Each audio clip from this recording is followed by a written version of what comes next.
할렐루야. 우리 한 번 더 나누겠습니다. 옆에 분들과 주님 여기 계십니다. 주님 여기 계십니다. 여기 계십니다. 저는 오늘 마태복음 13장 3절로 8절 말씀을 본문으로 해서 옥토의 마음밭 가꾸기 이와 같은 제목으로 은혜를 나누겠습니다. 우리 한번 따라 하시겠습니다. 옥토의 마음밭 가꾸기. 어떤 스승이 꽃을 가득 담은 바구니를 들고 제자들에게 물었어요. 이게 무슨 바구니게? 그랬더니 제자들이 꽃바구니요. 좀 있다가 생선을 가득 담고 물었어요. 이게 무슨 바구니게? 생선 바구니요. 아니 왜 그렇게 뻔한 질문을 하십니까? 그렇게 물었어요.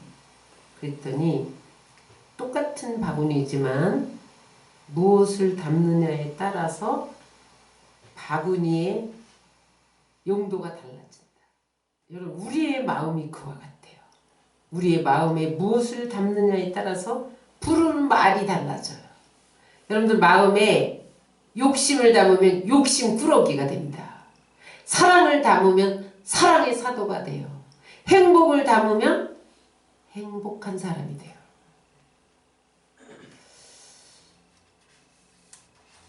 그래서 고든 맥도날드 목사님이 내면 세계의 질서와 영적 성장이라는 책을 썼거든요. 그분이 우리의 마음은 정원과 같다. 그렇게 비유를 했어요. 우리의 마음이 정원과 같아요. 그래서 어떻게 꾸미고 가꾸느냐에 따라서 멋진 정원이 될 수 있고, 가꾸고 뭐라 그럴까, 꾸미지 않으면 쓰레기 더미가 쌓이는 그런 추한 마음이 될 수 있다는 거예요. 제가 유럽을 여행하면서 영국 런던에 유물관을 간 적이 있어요. 근데 거기 기독교 박해자로 유명했던 황제 네로 황제의 석고상이 있어요. 근데 그 석고상을 보러 간다기에 제 마음으로는 우락부락하고 아주 험상궂게 생겼겠지. 그렇게 생각을 하고 딱 들어갔는데 너무 미남인 거예요. 아니 저 미남이. 근데 그 석고상 밑에 그 네로가 늘 시를 쓰고 노래를 즐기는 선량한 소년이었대요. 그 사람이 어떻게 해서 그렇게 폭군으로 기독교의 박해자로 유명한 사람이 됐느냐. 그가 양부모 수라에서 자랐어요. 근데 그 양모가 아주 악명 높은 양모였어요. 어머니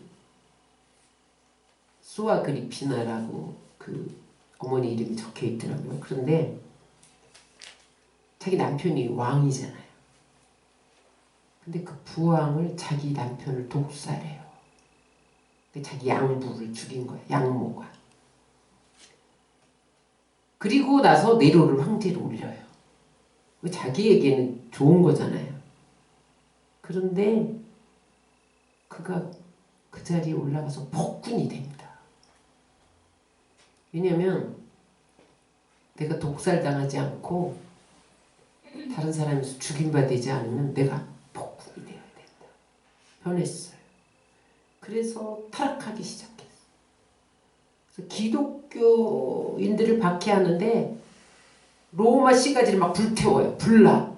그러고 나서 기독교인들이 불질렀다고 막 박해를 하는 거예요. 그리고 학살하고 처형하고 만행을 저지르는 악명 높은 황제가 됐어요. 어려서는 시를 쓰고 노래를 즐기는 아주 미남의 선량한 네로가 그 마음밭을 가꾸지 않으니까 폭군 황제 박해자가 됐어요. 한편 성 어거스틴은 페류나였거든요. 타락한 방탕하였잖아요. 그런데 그 어머니가 끊임없이 기도하고 사랑으로 대하고 돌아오기를 17년 동안 기도하잖아요. 그랬더니 그 기도와 사랑이 감화되어서 나중에 말씀으로 변화가 돼요. 그래서 어느 날 사창가를 거닐다가 사생아도 낳고 막 방탕하였으니까. 아이들이 톨레에게 집어 읽어라 성경을 읽으라는 소리예요. 성경을 딱 펴니까 로마서 13장 14절. 낮에는 단정히 행하고 음란하고 방탕하지 말아라. 그 말씀이 거꾸로졌어요. 그 다음부터 그가 말씀으로 변화돼서 앞에 세인트 자가 붙잖아요. 성 어거스티누스. 이게 성 어거스틴이거든요. 우리의 마음과 인격은 가꾸기에 따라서 선인이 될 수도 있고 악인이 될 수도 있어요. 그럼 마음밭은요 항상 선하지만 않아요. 어떤 사람은 항상 악하지만은 않아요. 우리 마음에 고운 마음도 있고 흉한 마음도 있고 사랑하는 마음도 있고 미워하는 마음도 있고 경건한 마음도 있고 속된 마음도 있고 불의한 마음도 있고 의로운 마음도 있고 미움도 있고 복수하고 싶은 마음이 늘 교차돼. 우리 마음은 변화무쌍합니다. 그래서 며느리가 부엌에서 시부모 방에 밥상 차려가지고 들어가면서 12가지 생각을 한다잖아. 그 짧은 부엌에서 방까지 우리의 마음이 잡다하고 변화무쌍하다는 거예요. 근데 여러분 정원이란 가든이라는 이 영어를 보면 원래는 이게 인크로즈예요. 둘러싸다. 거기와 관련된 단어인데 외부로부터 돌본다. 외부로부터 보호한다. 그런 뜻이 있어요. 정원은 잘 돌보고 보호해야지 외부로부터 사자나 무슨 개나 이런 것들이 와서 막 뭐라 그러죠? 엉클어 놓지 않는다는 거예요. 짓밟아 놓고 막 망가뜨리지 않는다는 거예요. 그래서 정원은 늘 정원지기가 돌보잖아요. 마찬가지로 우리의 마음이 정원과 같다. 그런 것은 뭐냐면 내 마음 내가 돌봐줘야 돼요. 누가 돌봐주기를 바라면 안 돼. 여러분 누가 돌봐주기를 바라고 내가 돌보지 않으면 파멸합니다. 내가 늘 내 마음을 보호해야 돼. 악한 마음이 틈타지 않도록, 흉한 마음이 틈타지 않도록, 불의한 마음이 틈타지 않도록, 잘못된 마음, 죄된 마음 그런 것들이 들어오면 확 내쫓고 절제하고 억제하고 돌봐줘야 돼요. 그래서 늘 좋은 마음으로 선한 마음으로 가꾸고 지켜나가야 돼요. 밀튼이 이런 말을 했어요. 다 같이 읽겠습니다. 마음은 자기 자신의 훈련장이며 그 자체 속에서 천국도 지옥도 만들 수 있다. 마음이 자기 훈련장이에요. 그래서 오늘은 천국에 올라가는데 내일은 지옥으로 떨어질 수도 있는 게 내 마음이란 말이에요. 그래서 잠언서 4장 23절에 뭐라고 말해요? 무릇 지킬 만한 것 중에 더욱 내 마음을 지키라. 생명의 근원이 어디서 난다? 마음에서 난다. 마음에서. 생명이 마음에서. 생명을 하나님이 주시는데 내 마음이 어떠하느냐에 따라서 그 생명이 잉태되기도 하고 생명이 죽기도 한다는 거. 이 사순절 기간에 여러분 마음의 정원에 하나님이 찾아오셔서 함께 거닐고 함께 행복을 나누는 아름답고 따뜻한 정원이 되시기를 주의 이름으로 축원합니다.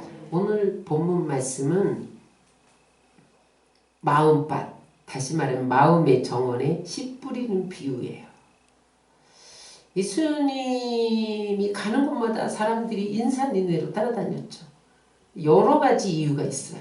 어떤 사람은 병을 고치기 위해서 따라다니고, 어떤 사람은 기적을 체험하려고 따라다니고, 어떤 사람은 문제를 해결하기 위해서 따라다니고, 어떤 사람은 그냥 관심이 있어서 어머 예수님이 어떤 사람이야? 뭐 이러면서 따라다니기도 하고, 또 어떤 사람은 그냥 말씀이 재밌어서 오늘은 어떤 말씀 하실까? 말씀 들으러 다니는 사람도 있고 여러 종류의 사람이 있었어요. 그런데 오늘 예수님이 이 씨 뿌리는 자의 비유, 이게 밭의 비유, 4가지 밭의 비유에 대해서 말씀하는 건 뭐냐면 내가 이 공동체에 똑같은 말씀을 전하더라도 똑같이 열매 맺는 삶을 사는 것은 아니라는 거예요. 똑같이 이 자리에 앉아서 말씀을 들었는데 똑같이 들리지 않는다는 거예요. 그럼 이게 문제라는 거죠. 그 마음밭이 어떤 애에 따라서 말씀이 들리기도 하고 안 들리기도 하고 튀져나가기도 하고 뿌리 내리지 못하고 그런다는 거예요.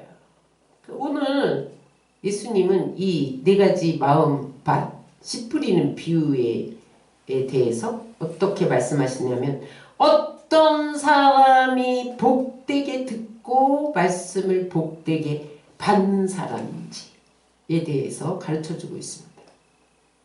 어떤 농부가 봄이 와서 씨를 뿌리러 갔는데 더러는 길가에, 더러는 돌밭에, 더러는 가시떨기에 떨어지고 더러는 옥토에 뿌려졌다는 거죠. 우리의 마음밭이 이렇다는 거죠. 오늘 여기서 씨는 말씀입니다. 밭은 마음입니다. 말씀이 여러분들을 향해서 떨어지는데 여러분 마음밭이 길가냐 돌밭이냐 가시떨기냐 옥토에 따라서 열매 맺느냐 맺지 못하느냐가 달려있다는 거예요. 씨에는 아무 문제가 없다는 거예요. 문제는 마음밭이라는 거예요. 첫 번째, 굳어진 마음 길가의 밭입니다. 마태복음 13장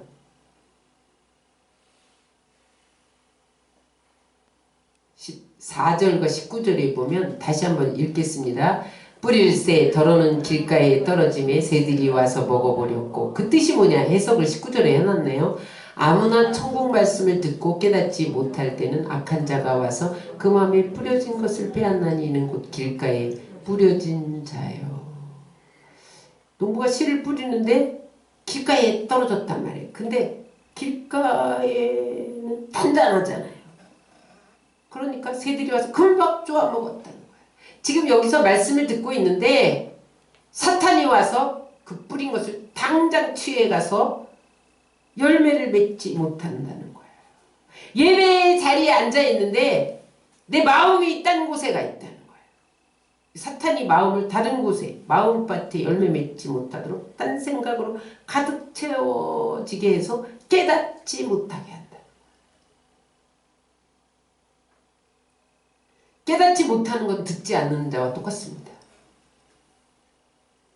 오늘 예배 자리에 왔으나 깨닫지 못하면 예배 안 온 사람과 똑같습니다.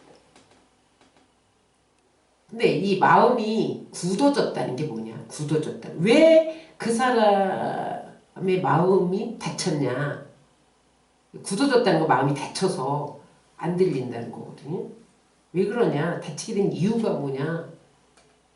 첫 번째 따라서 시련과 문제 때문에. 그리고 고난이 겹쳐봐요. 고난이 하나 지났는데 또 와, 또 와, 또 와. 고난에 찌들어서 얼굴에 웃음이 없어진다. 마음이 닫혀요. 문제가 계속 한 문제, 또 지나가면 또 다른 문제, 또 다른 문제. 아이고 왜 이렇게 문제가 많은가. 그러면요 마음이 굳어져요.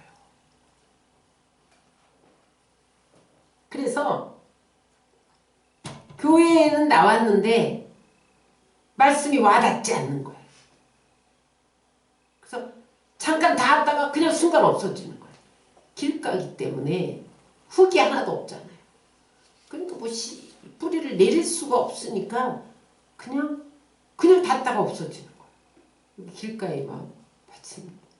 그래서 여러분 우리가 고난이 있고 문제가 있으면 빨리 해결을 해야 돼. 엎어져서 하나님과 엎어져서 이걸 해결하지 않으면 내 마음이 굳어져요. 그래서 10년 20년 다녔는데 열매를 못 맺어.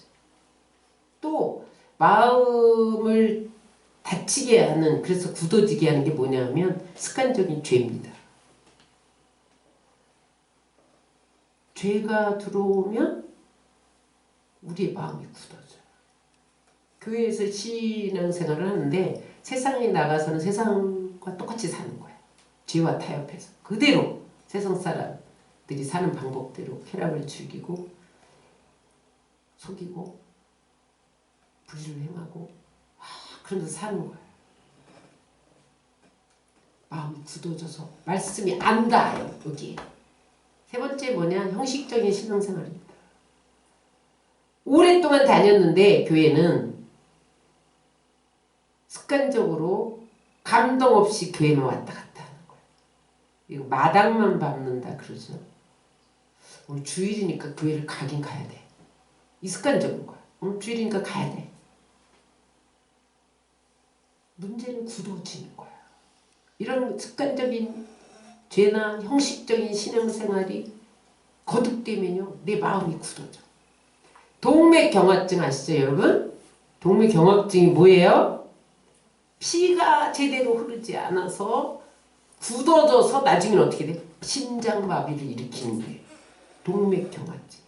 여러분, 육신의 동맥경화증만 있는 게 아니라 영적인 동맥경화증이 있어요.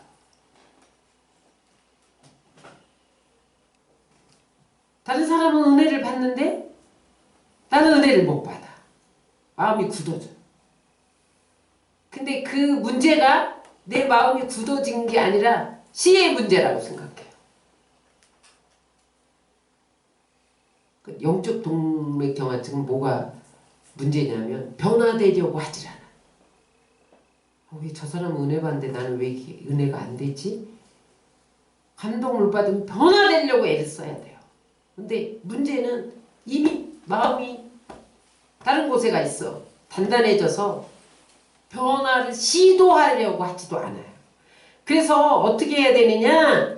땅을 갈아엎어야 돼요. 호세아 10장 12절에 보면 너희 묵은 땅을 기경하라. 갈아엎어라.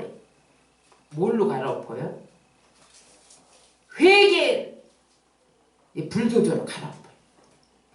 회개의 영이 부어져야 돼. 여러분 딱딱한 땅은요 꽃갱이로 사부를 안 돼요. 밭을 여러분 1년만 묵혀뒀다 갈아봐요. 잘 안 갈려요. 길바닥 사람들이 다녀서 반질반질한데 이게 갈리겠어요? 불도저로. 그래서 여러분 회개의 영이 부어지지 않으면 열매 맺지 못해요. 그 상태가 10년, 20년, 30년 가면요 열매 맺지 못해요. 여러분 회개의 영을 부어달라고 기도하셔서 여러분 뭐 때문에 내가 이렇게 굳어졌는지 갈아엎으시기를 주의 이름으로 축원합니다. 두 번째, 흙이 얕은 돌밭의 마음. 따라하세요. 흙이 얕은 돌밭의 마음. 돌밭의 특징은 흙이 얇다는 거예요. 5절, 6절, 12절을 읽겠습니다. 더러는 흙이 얕은 돌밭에 떨어짐에 흙이 깊지 아니함으로 곧 싹이 나오나 해가 도두에 타서 뿌리가 없으므로 말랐고 속에 뿌리가 없어 잠시만 견디는 자니 말씀이 일어나요. 환난이나 핍박이 일어나는 때에 그가 곧 실족하느니라. 돌밭의 특징은 흙이 얇다. 그래서 태양이 쫙 비치면 뿌리가 말라. 그냥 시들어버려 흙이. 돌밭의 약점은 뿌리를 깊이 내리지 못하는 게 치명적이에요. 이 사람은요 말씀을 기쁨으로 받아요. 그런데 시련이 왔다, 고난이 왔다는 포기해버려요. 이 사람은요 은혜도 받아요. 아유 오늘 은혜 받았습니다. 그 다음에 나 이제 말씀대로 살아야지. 다짐도 해. 예배 드리고 나가면 얼굴이 확 펴져서 나가요. 들어올 때는 막 찌푸리고 근심이 수심이 가득 차서 들어왔는데 은혜 받아서 얼굴이 환해져. 그런데 감정적으로는 은혜를 받아요. 감정적으로. 그런데 어려움이 다가오면 빨리 식어요. 냄비 신앙이라고 그래요. 확 달아올랐다가 확 꺼져요.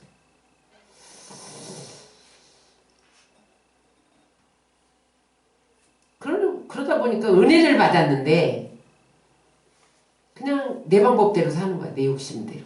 내 뜻대로. 여전히 세상적인 생각하고 여전히 세상 방법 찾고 이게 구별된 사람인지 아닌지 분간을 못해요.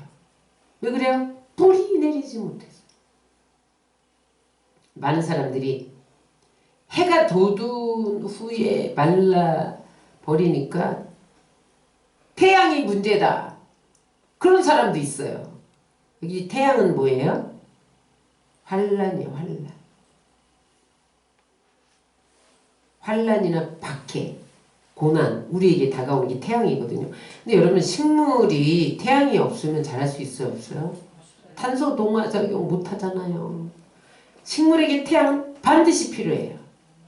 근데 여름에 폭염이 막 내리쬐면은 식물들이 막 시들어요, 낮에. 그런데 그 폭염을 견뎌내야만 열매를 맺는 거예요. 시련은 우리에게 꼭 필요해요. 고난은 꼭 필요해요. 여러분, 고난이 꼭 죄져서 망하게 하려고 오는 게 아니에요. 우리를 인내하게 하기 위해서 견디나 끝까지 말씀을 붙들고 견디나 보자. 그래서 하나님이 우리를 테스트하기 위해서 고난과 시련을 보낼 때가 있어요. 견뎌야만 열매를 맺어요.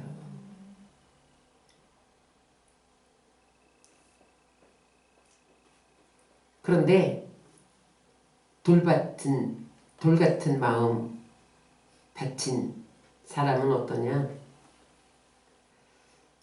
환난이나 어려움이 다가오면 마귀가 속삭이는 그 유혹에 현혹돼요.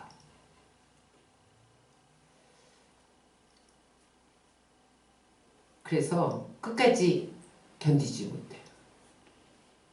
오늘은 말씀의 은혜를 받았는데 내일은 또 말씀 때문에 시험에 들어. 이 돌밭이에요. 대개가 여러분, 말씀은 대개 우리의 죄를 지적해 줍니다. 우리를 책망해줘요. 왜냐하면 죄가 가려있으면 하나님으로부터 좋은 것을 받을 수 없기 때문에 하나님이 말씀을 통해서 죄를 지적해요. 여러분, 구약 성경의 모든 역사서 선지서가 다 죄를 지적하는 거잖아요. 그죠? 역사서는 뭐예요? 왕들이 죄대로 살아서 다 망했다. 포로로 끌려갔다. 아수르로 끌려갔다. 그런 거잖아요. 그 선지자들이 너희들 계속 우상 숭배할 거야. 불의행할 거야. 망할 거야. 죄 회개해. 이게 선지서잖아요. 분량이 얼마나 많아요. 그래서 여러분, 성경에 그렇게 많은 부분이 죄를 회개하라요. 그런데 성령님이 말씀을 들을 때 내 마음을 책망할 때가 있어요. 때로는 양심을 자극할 때, 때로는 성령의 감동을 줄 때가 있어요. 그러면 그것을 성령이 나를 죄를 책망하고 나를 양심을 자극해서 회개하라고 하는구나. 그렇게 받아들여야 되는데 나를 꼬집었다. 이렇게 상처를 받는 게 돌밭이기 때문에 그래요. 내 마음에 미움의 돌덩어리가 있는 거예요. 원망의 돌덩어리, 열등의식, 피해의식, 섭섭함의 돌덩어리, 이런 것들이 가로막혀 있으면 여러분, 아무리 은혜를 받아도 그 문제가 해결되지 않으면 신앙이 뿌리내지 못합니다. 이건 굉장한 문제예요. 은혜를 받는다니까. 은혜 받아. 근데 여기 돌이 있어가지고요, 뿌리를 못 내려. 이 돌을 뽑아내는 작업을 해야 돼. 치유가 일어나. 겉으로 보기에는 은혜를 받으니까 예수 잘 믿는 사람처럼 보인단 말이죠. 근데 속으로 들어가면 예수를 못 만나요. 왜냐면 돌이 여기 있으니까 이게 뿌리가 못 내리는 거예요. 그래서 늘 아웃사이드로 돌아요. 신앙의 아웃사이드. 응? 말씀의 방망이로 때려 부숴야 돼요. 예레미야 23장 29절입니다. 야훼의 말씀이니라 내 말이 불같지 아니하냐, 바위를 쳐서 부서뜨리는 방망이 같지 아니하냐. 말씀이 깨야 되는데 이게 말씀을 읽지도 않고 들으려 하지도 않아요. 이 돌덩어리가 있으면 오히려 저 말씀 나를 꼬집네. 시험에 든다니까요. 그러니 이게 열매를 못 맺어. 30년 40년 교회를 다니는데 마음이 변화되죠. 그래서 사도 바울이 나는 날마다 죽노라. 나를 십자가에 매일 못 박는 작업을 해야 돼. 내 스스로.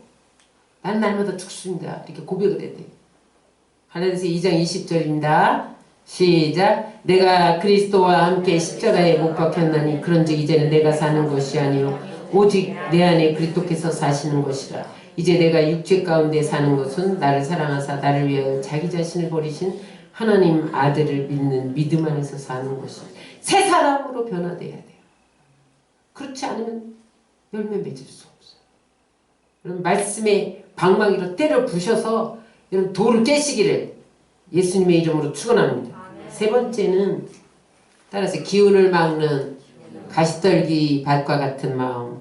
14장 7절 읽겠습니다. 더러는 가시떨기 위에 떨어지며 가시가 자라서 기운을 막고 이게 무슨 뜻이냐? 22절 가시떨기에 뿌려졌다는 것은 말씀을 들으나 세상의 염려와 재물의 유혹에 말씀이 막혀 결실하지 못하는 자요. 기쁨, 이것도 가시떨기도 기쁨으로 받기도 해. 말씀을 은혜를 받기도 해요. 그런데 이거는 조금 돌밭하고 다른 이유는 다른 것은 뭐냐면 내가 오늘 기쁨으로 막 말씀 받았어. 은혜를 받았어. 그런데 마귀가 와서 말씀대로 살면 손해봐. 이렇게 딱 유혹을 해요. 그럼 포기해버리는 거예요. 오늘 본문 말씀에 가시가 뭐냐면 세상 염려와 재물의 유혹이래요. 내가 오늘 주일에 말씀에 은혜 받았어. 그런데 세상에 딱 나가보니까 물질의 유혹이 오는 거예요. 염려가 다가오는 거예요. 탐욕이 올라오는 거예요. 내 안에. 세상 줄을 끊지 못해. 은혜로 살아야지. 말씀으로 살아야지. 그런데 세상과 딱 접하는 순간 세상이 나를 잡아요. 왜 그러냐? 지식적으로 주님을 알기 때문에 그래요. 인격적으로 주님을 만나지 못해서 그래요. 제가 어제 새롭게 하소서 CBS 프로그램 중에 광야를 지나며 장진숙 작곡가 작사 작곡 장진숙이 했더라고요. 그래서 그분이 누구냐면 그냥 그 대장금 그 연속극 각본 쓴 사람이 그 감독의 며느리예요. 그 어떻게 해서 그런 가사를 쓸 수 있느냐? 참 은혜롭잖아요. 성경적이고 광야를 지나면 그죠? 주님 없이는 주님의 손 놓고는 잠시도 살 수 없는 거 이런 광야를 지나면 그런데 자기 그 아버지가 고등학교 때 돌아가시면서 자기 성악 전공했는데 성악이 돈이 많이 들어가잖아요. 버스비가 없어서 걸어 다닐 정도였고 이런 데 성악 전공하고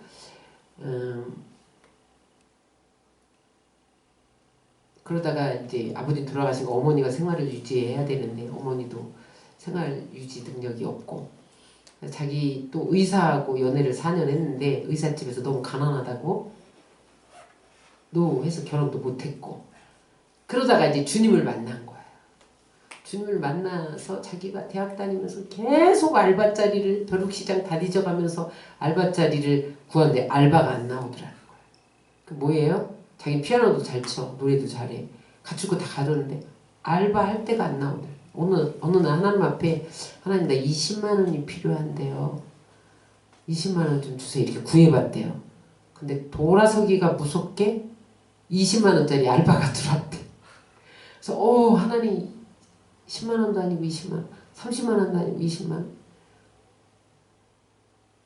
거기서 뭔가 전율이 쫙 흘렀대요. 또 그 다음에 벼룩시장 다 뒤졌는데 알바자리가 안 나오는데 하나님 나 40만 원이 필요해요. 그랬더니 딱 돌아섰는데 40만 원짜리 딱 알바가 왔대요. 그러니까 그 진행자들이 더 구해야 된다고.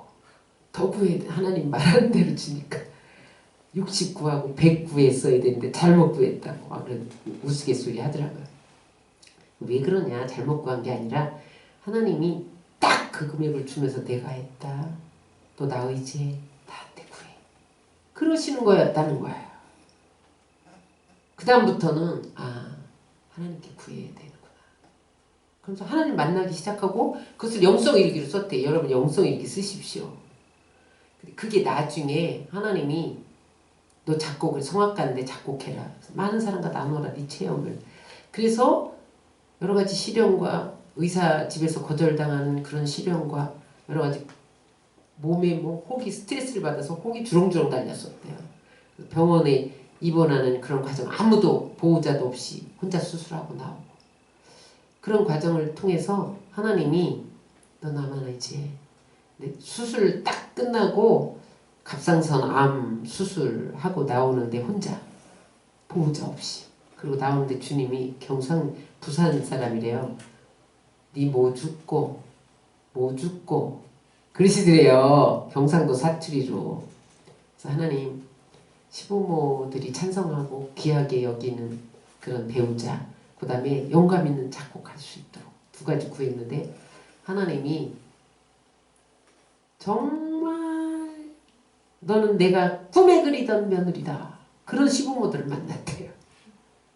그것도 자기 피아노 반주기가 피아노가 없어서 그냥 요만한 탁자에 놓는 이 반주기 요런 거 하나 사다가 끝까지 다 안 나오는 거 있잖아요. 요만한 거. 그래서 상상해서 작곡을 쓰는 의미 없는 것은 상상을 해서 작곡을 쓸 정도인데 어느 날 이게 작곡을 하려면 온전한 키가 필요하잖아요. 그래서 막 벼룩시장을 뒤졌다는 거예요. 근데 거기 중고가 하나 나왔는데 자기가 원하는 중고가 딱 나왔대. 그래서 밤에 내일 아침에 팔릴 것 같더래. 너무 싼 가격에 나와서 중고였나 봐요. 그래서 자기가 문자를 보냈대. 그 사람에게 이거 내일 아침까지 기다려줄 수 있냐. 꼭 사고 싶다. 그랬더니 그 남자가 문자가 왔대. 집이 어디세요? 그러더래요. 그래서 보니까 자기 주정거장 옆에 살더라는 거야. 내가 갖다 주겠다고. 근데 그게 남편이래요. 그게 남편이 됐대. 그러니까 와서 보고 다 설치까지 해주고 남편이 됐대. 근데 그 시아버지 대장금 각 시나리오 쓴 그 영화 감독이라네요. 시아버지가 너는 내가 꿈에 그리던 며느리. 시어머니 너는 복덩이. 자기 있는 모습 그대로 가난한 모습 그대로 다 받아줬대. 그래서 건방을 온전히 있는 올겐 그거 설치하고 그 달에 30곡을 썼대. 영감을 부어줘갖고 하나님 쏟아 부어주는데 이거는 어떻게 할 수가 없대요. 그래서 그게 그 중에 하나 광야를 지나며 그게 영성이 이렇게 다 썼던 거래요. 하나님 그 가사에 곡을 붙여라. 그래갖고 30곡을 만들어내고 하윌즈라는 음반을 내고 그래서 지금 막 이렇게 사람들에게 위로해주는 그런 하나님을 만나서 나는 너무 행복하다. 그런 관점을 읽어봤어요. 하나님 만나야 돼요. 여러분 다른 거 없어요. 하나님 만나야지 씨가 어떠니 뭐가 어떠니 이런 말 안 합니다. 하나님 못 만나서 그래요. 그래서 이 가시덤불은요. 두 마음을 품은 자들 양다리 걸치기. 오늘은 교회 와서는 성도야. 세상에 나가면 세상 사람이야. 하나님보다는 세상이 우선순위고 세상 일들 때문에 신앙생활이 늘 멀어지는 그래서 열매를 맺지 못하는 거예요. 그런데 문제의 핵심은 탐욕입니다. 우리 디모데전서 6장 10절을 다 같이 읽겠습니다. 돈을 사랑함이 일만하게 뿌리가 되나니 이것을 탐내는 자는 미혹을 받아 믿음에서 떠나 많은 근심으로써 자기를 찔렀도다. 이렇게 보세요. 돈을 사랑하는 것이 탐내는 것이라. 탐심이 문제라는 거예요. 야고보서 1장 14절입니다. 시작. 오직 각 사람이 시험을 받는 것은 자기 욕심에 끌려 미혹됨이니 뭐예요? 시험을 받는 게 왜 그러냐? 욕심 때문이라는 거예요. 그 다음에 야고보서 1장 15절 욕심이 잉태한 즉 죄를 낳고 죄가 장성한 즉 사망을 낳느니라. 문제는 욕심을 버려야 되는데 죄를 키우고 그래서 열매 맺지 못하게 한다는 거. 어떻게 따라하세요? 성령의 불로 태워야 된다. 그래서 여러분 성령 충만한 자리로 나가야 돼요. 그래서 성령의 불이 막 오면 태워져 이게. 부정적인 마음, 탐심, 욕심 이런 것들, 근심 이런 게 막 태워져요. 그래서 내 마음밭이 옥토로 변화받아서 열매를 맺게 되는 거예요. 그래서 여러분 제가 이 성령 충만이 생명이잖아요. 그래서 성전 나오는 사람은 뭐 또 은혜 받지만 성전 못 나오는 사람은 어떻게 해? 그래서 새벽 콜 끼고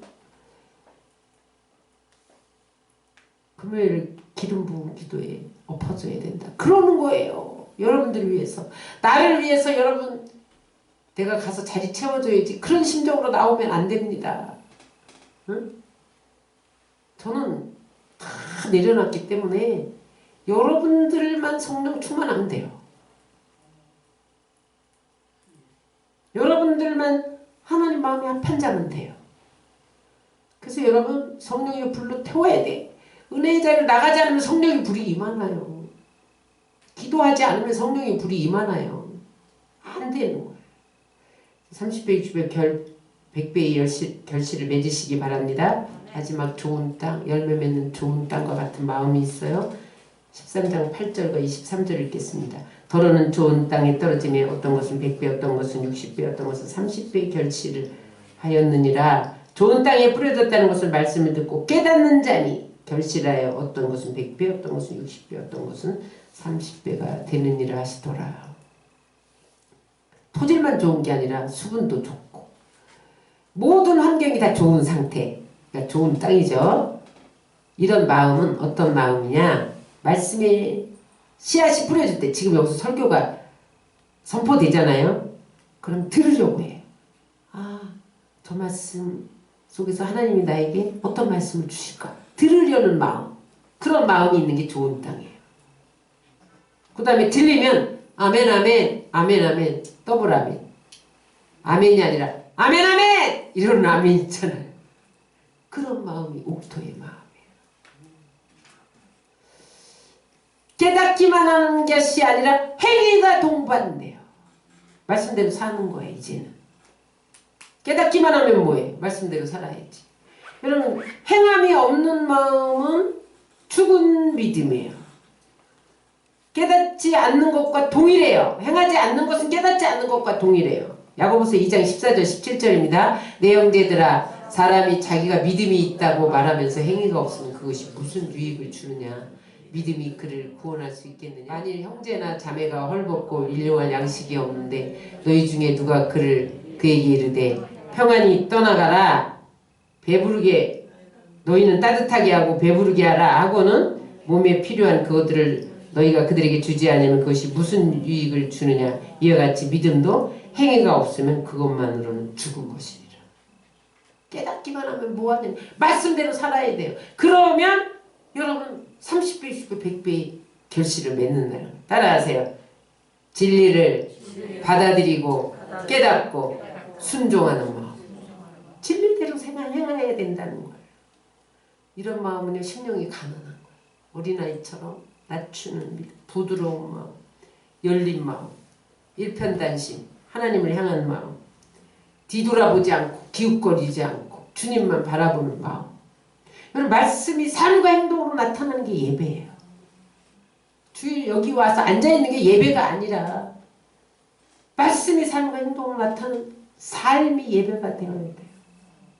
그래서 누가복음 8장 15절에는 다 같이 읽겠습니다. 좋은 땅에 있다는 것은 착하고 좋은 마음으로 말씀을 받고 지키어 인내로 결실하는 말씀을 듣고 지켜. 시련이 와도 인내, 핍박이 와도 인내, 끝까지 폭양이 내리쳐도 인내해야만 그 폭양 속에서 양분이 만들어지는 그래서 열매 맺는 거라니까요. 그래서 여러분 궁극적으로는 어떤 것이 좋은 마음은 예수님의 마음이에요. 예수님의 마음은 온유한 마음입니다. 겸손한 마음입니다. 빌립보서 2장 5절입니다. 너희 안에 이 마음을 품으라 곧 예수 그리스도의 마음이니 온유하고 겸손한. 주님이 내 안에, 내가 주님 안에. 내 인생의 주인이 주님이다. 주님과 동행하고 주님과 함께 살고 하나 되는 삶. 그런 마음, 그것이 가장 좋은 땅이에요. 그러면 하나님께서 우리의 마음 속에 하나님 뭐 죽고 늘 이러시죠. 뭐 죽고 때를 써야만 들으시는 하나님. 항상 여러분 마음을 돌보시기 바랍니다. 좋은 땅이 되기 위해서는 그냥 되는 게 아니에요. 여러 작업이 필요해. 날 돌봐야 돼. 단단한 길가를 여러분 쟁기질 해야죠. 요즘에는 뭐해 트랙터 같은 걸로 막 가로 없잖아요. 흙덩이 깨야죠. 단단한데 어떻게 뿌리를 내리겠어. 돌멩이 빼내야죠. 돌멩이. 미움의 돌덩어리, 불신의 돌덩어리, 불순종의 돌덩어리, 거역의 돌덩어리, 이런 근심의 돌덩어리를 자꾸 집어내야 돼. 집어내야 돼. 가시덤불 태워내야지. 걷어내야지. 응? 우리의 마음 정원에 예쁜 화초를 심고 아름다운 나무를 심을 때도 마찬가지. 내 마음을 가꿔야 돼. 노력해야 돼요. 노력 없이 누가 일방적으로 목사가 내 마음을 갈아주겠지. 천만에요. 내가 노력해. 죄악의 뿌리를 뽑아내야 돼. 회개로. 회개의 불도저로 갈아야 돼. 염려와 근심과 이 세상 유혹을 물리쳐야 돼요. 내가 순종해야지. 그러면 마귀가 와서 탁 계산적인 마음이 생겨요. 우리에게 집어넣어요. 손해본다. 내가 말씀대로 살아야지. 마귀가 와서 탁 거역하는 마음을 심어요. 유익 없어. 너 그렇게 살아봤어? 유익 없다. 요 마음을 다 심어줘. 그러니까 그 유혹에 끌려가는 거. 염려와 근심과 이 세상의 유혹을 물리치지 못해. 말씀으로 채워야 돼요. 그래서 예수님도 유혹을 받을 때 사람이 떡으로만 사는 건 아니고 말씀으로 사는 거다! 물리쳤잖아요. 말씀이 없으면 그냥 넘어지는 거예요. 그래서 여러분 말씀 읽어라, 묵상해라, 영성일기 써라, 필사해라 이러는 거죠. 제가 말씀으로 채워야 되니까. 그냥 여러분 가보로 필사해서 남기려고 여러분 쓰라고 하겠어요. 제가 말씀이 없으니까 넘어지니까. 의심과 불신과 거역하는 마음 이런 돌들을 다 제거해야 돼. 가시떨기 성령의 불로 태워야 돼. 그래서 우리의 마음의 토양에 성령의 생수가 부어져야 여러분 거기서 열매를 맺는 거예요. 사순절 기간에 우리 마음의 정원을 잘 가꾸시기 바랍니다. 뽑아야 할 잡초 뽑아내고. 여러분 회개가 힘들어요.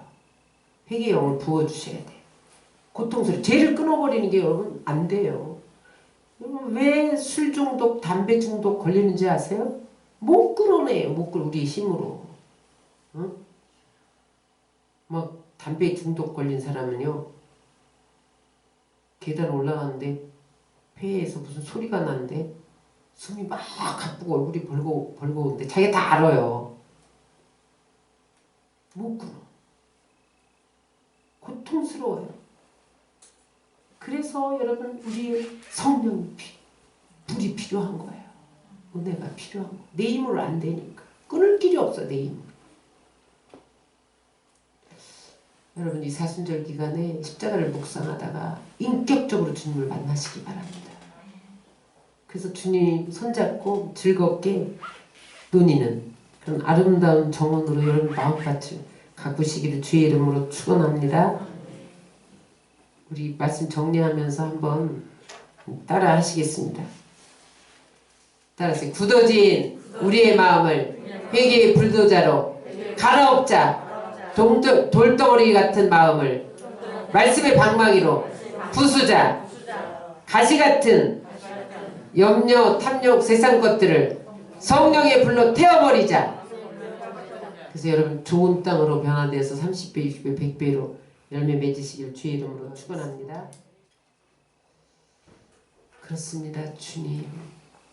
우리는 밭에 씨를 뿌려놓고 씨가 잘 자라게 하기 위해서 잡초도 제거해주고 돌덩어리도 골라내고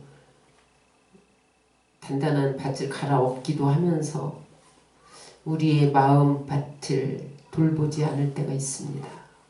하나님, 이 사순절 기간에 주님이 왜 십자가에 못 박혀 죽으셨습니까?